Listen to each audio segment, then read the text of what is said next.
Are you looking for a hike with adventure, history, and geology? Today we'll show you all three.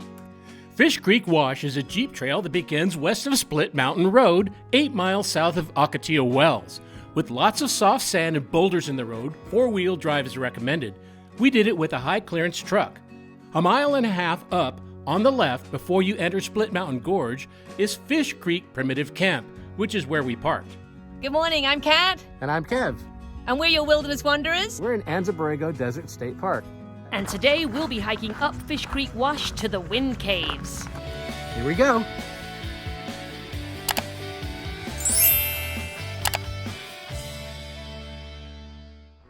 Fish Creek is a primitive camp with just fire rings and flat ground. Not wanting to go back on ourselves to the entrance, we looked for a side trail. There's a track here.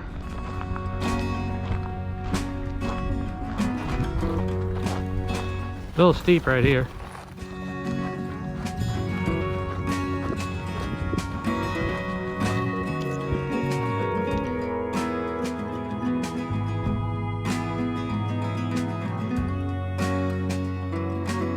Hello!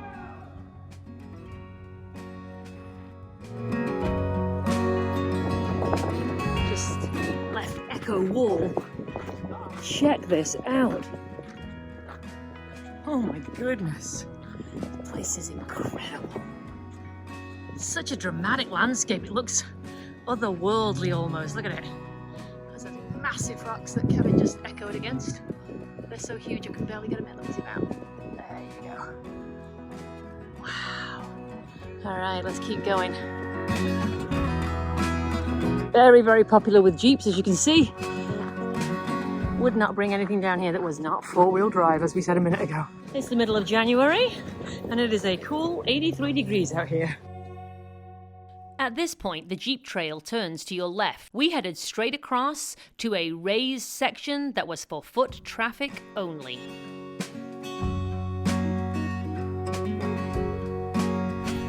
Bowling ball. Kev found a bowling ball. It's rather a large bowling ball, though. Split Mountain Gorge is where Fish Creek Mountains on the left meet the Vallecito Mountains on the right. While the creek itself has been dry for many years, in its day it drained the Vallecito Mountains and carried water east to the Salton Trough. We are definitely on a Jeep trail, there's no doubt about it. Lots of Jeeps. But the nice thing about this is if you hug the side here where the rocks are, there's shade and yeah, the Jeeps aren't bothering us. Gets a little deep sand occasionally, but for the most part, this is so far a fabulous trail. At some points on this trail, you have a couple of choices. You can either do what Kev's doing and hike pretty much like that, or you can do what I'm doing and go across the boulders that were at the bottom of the river. It's a Jeep trail and it's a wash, so in some parts it's super rocky and hard like this, and in others, super deep sand.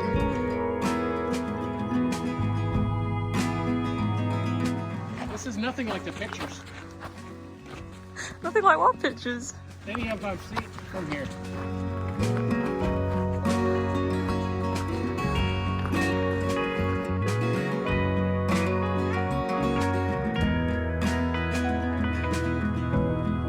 Check out Kev.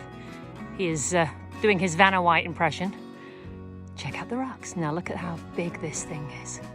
I can't even get it all in. Look at it. That's incredible. This landscape was marked by powerful earthquakes and giant landslides which helped shape this 2-mile stretch, which includes places geologists call the wall, the face, the amphitheater, the boulder bed, the anticline, and the crazy cline. Cool up there? Yeah, you can go pretty far back in there. Let's have a look. I'll go and have a look.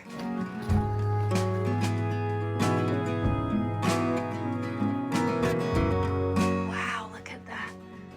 Oh, looking forward to actually going up into some real ones in a minute. Pretty much blown away with the geology around here. Look at this.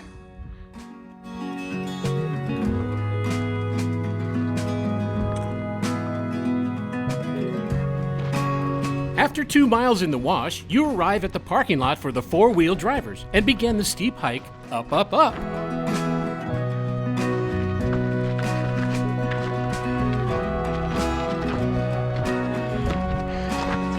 This last part, whew, it's very steep. There's a lot of people here, so I'm gonna keep going. As you can see, we are carrying our Hyperlight packs that we usually use for our overnight weekend trips. We're in training to carry heavier loads for our next 2-night hike. Hey, oh, okay. Take a look, guys.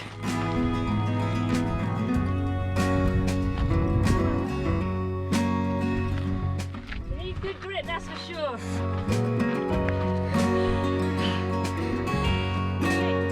We've come up 2 major steep inclines and we've now reached this plateau. This is the 750-foot elevation gain you have on this hike, and it's all right here. Top of the ridge, and this is the first view of the Wind Caves. Kev is already over there. These holes and small caves were created over thousands of years of high winds against the sandstone. Well, this is pretty spectacular.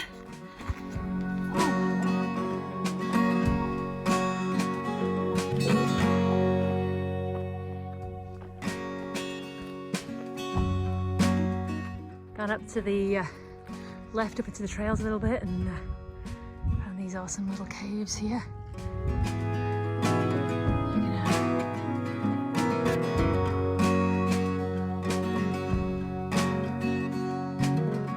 Here I go, into my first cave.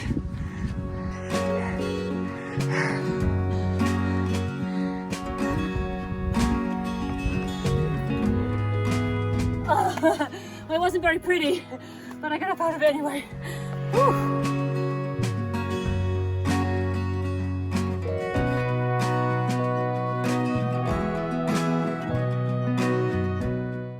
Well guys, this is where we're having lunch. Kev's gonna get in.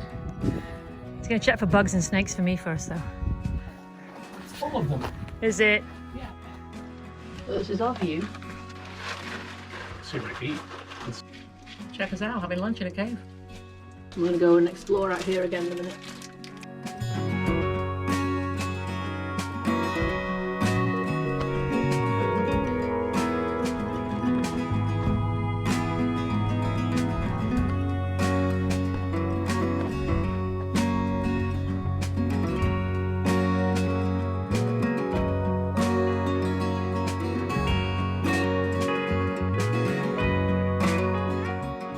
Okay, we came to the point up where you can see all of these badlands. I mean, it's just incredible up here.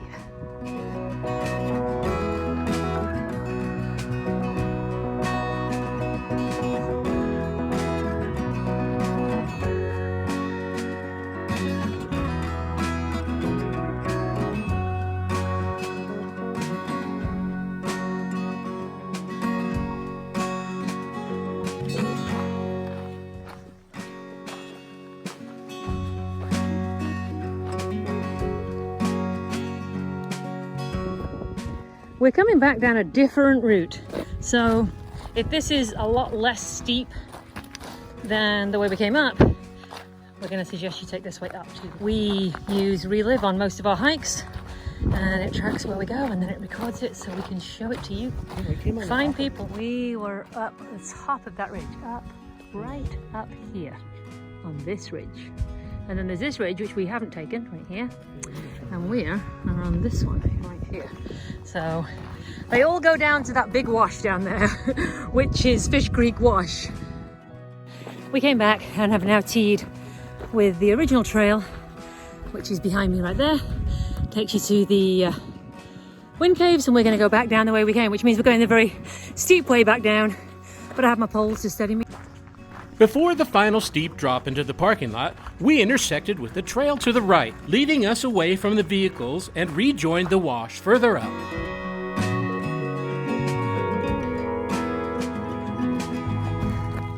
And when we got to the bottom of the trail at the where the Wind Caves, at the bottom, were we supposed to turn left? Weren't we supposed to go left and not right? Because we've been going this way a long ways. You're funny. I think we were supposed to go the other way. No, we were not. Only had one fall today, that was me. I actually tripped over my own feet. Kev says if you don't fall at least once, it's not been a good hike. I'm not sure about that.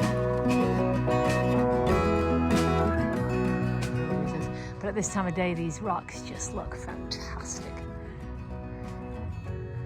It's just incredible.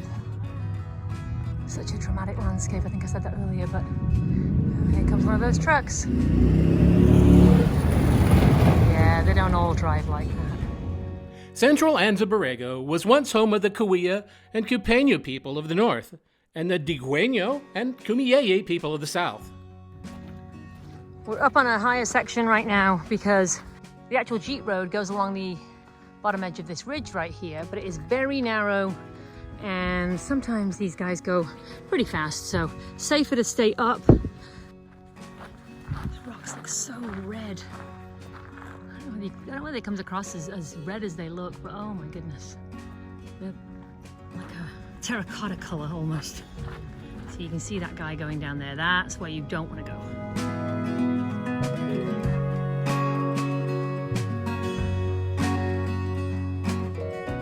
This is Fish Creek Camp. At the end of the camp, all the way on the left, before you go down this amazing canyon, there is this little trail. It is a little rocky, it is a little difficult. That's where we came, that's where we went back and forth. It was a fantastic hike.